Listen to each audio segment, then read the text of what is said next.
Today you were certainly not the dominant car and got the win. Do they all seem to even out? Well, they do in the box score, that's for sure. And I really, honestly, Bob, can't remember stealing one like I did today. Certainly when I got up this morning, I come in here brimming with confidence. And, I told you guys before, I need confidence. I just haven't had it lately. I just haven't had much go right. I haven't had a lot of performance out of the race car, and Mike Edwards is just kind of making us all look bad, to be honest with you. We don't like that. You know, we like to be the performance leader, and we haven't been lately, so it's driving us nuts. And I've been dragging my whip without a doubt. And, you know, it certainly would have been a big shock if I exited early again today, because I just didn't feel confident. But, you know, I found a way to get by round one, and then the 1 second round, about 4 10,000ths of a second. I honestly can't remember winning a race that close ever in my career.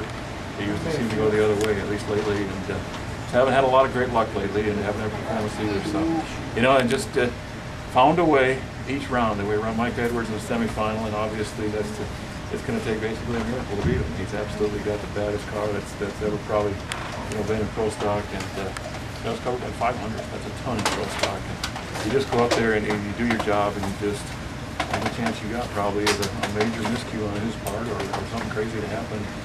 Lo and behold, something crazy happened. His light flickered and his lane has been staged, and apparently I was kind of bringing my car in.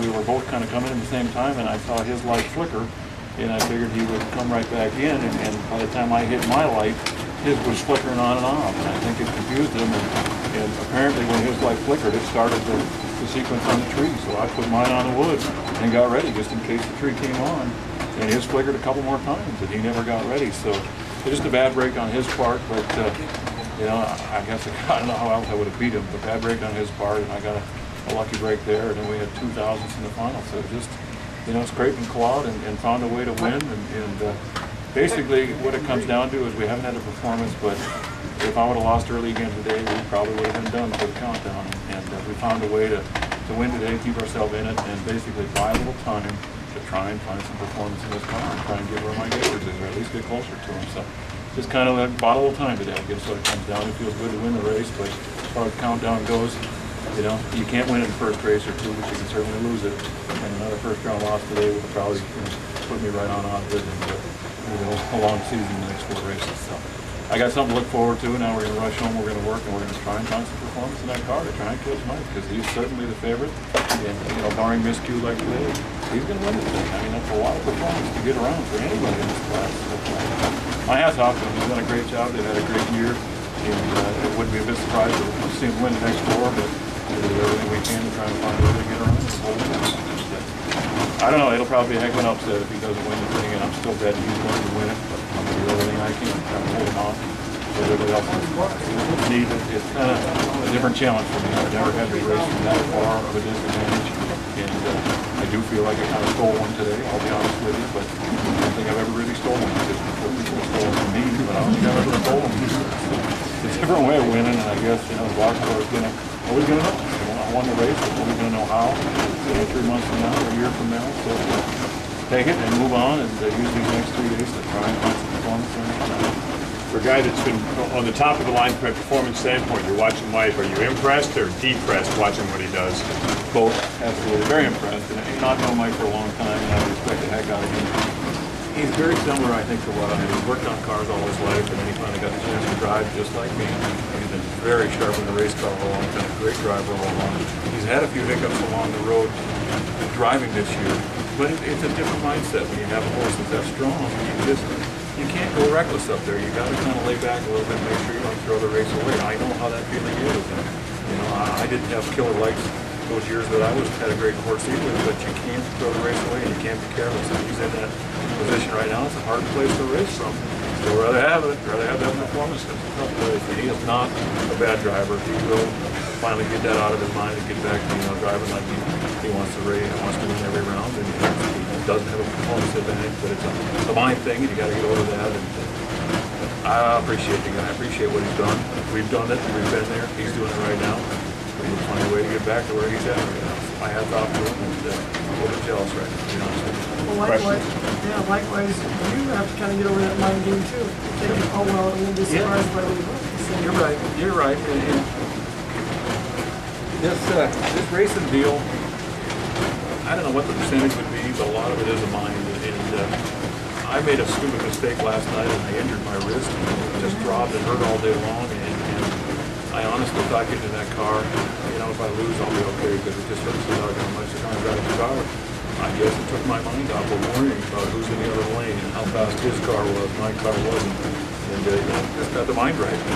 I don't know what it's going to take. I don't want to sacrifice a limb every time I go to a race. But it worked out today, and maybe that's a part of it.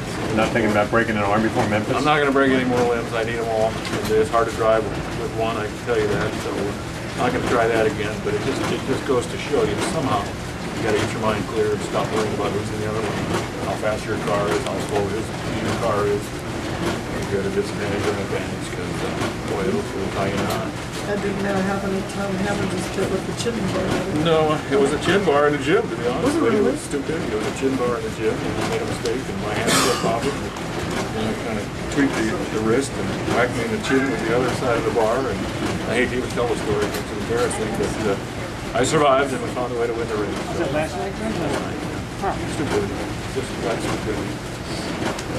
Did you get any, was there any explanation offered by either the NHRA or the track officials about what was going on with that light flickering on? I never got to talk to Mike afterward. I never got to talk to NHRA. Apparently, when he drove his car in, he didn't get far enough. And as he got to the light and he clutched it, the car rocked back. And that'll happen if you try to get in real shallow, which we always do because we want all the EQ we can get. Sometimes that'll happen. And that's what happened. When it flickered, it came off. He tried to apparently go back in again, and it flickered again. And during that flicker, it started the sequence of the tree, the automatic countdown, and he wasn't ready for it. You know, I thought, you know, I better put it on the wood just in case that triggered the tree. Didn't know if it had or not. It did.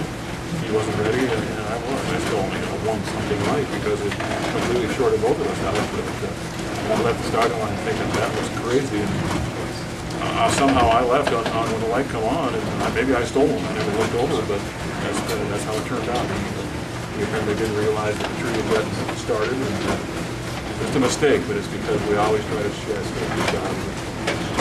You talked about trying to find whatever you need to find, okay? Are you looking in the chassis, or is it in the engine, or both? Or? This week I swapped chassis. That's the car my brother-in-law has drove the last 3 races. He's done real well with it, and I just started struggling with my car, so we decided to make a change. And all 3 of these cars are built the same, so it's not like we think one's better than the other, but for some reason we were doing a better job with that car, that gold car, with my brother-in-law driving it. So decided to make a change and try it, just to shake things up a little, change our luck, whatever you want to call it. The car worked flawless all weekend. It wasn't blazingly fast, but it was consistent as could be, and it drove real nice and never shook the tires. We haven't shaken the tires in the last couple of weeks, so it was a good decision. I do not think, you know, after it's all done, that one car is different than the other or better than the other. We just got off base with the one I was driving. Just jumping in this one and not making any changes to it. We haven't screwed it up yet, I guess what it comes down to. So now we got to figure out what's right about that one, what's wrong about the one I was driving. I'll probably bring it back out when we bring my brother-in-law back out. So not scared at all about the other car. Yeah, I think they're all just as good and can win with anything, but sometimes you just got to change things up. Like a Robert Rice. Swap cars, went back into his other car, he's winning races.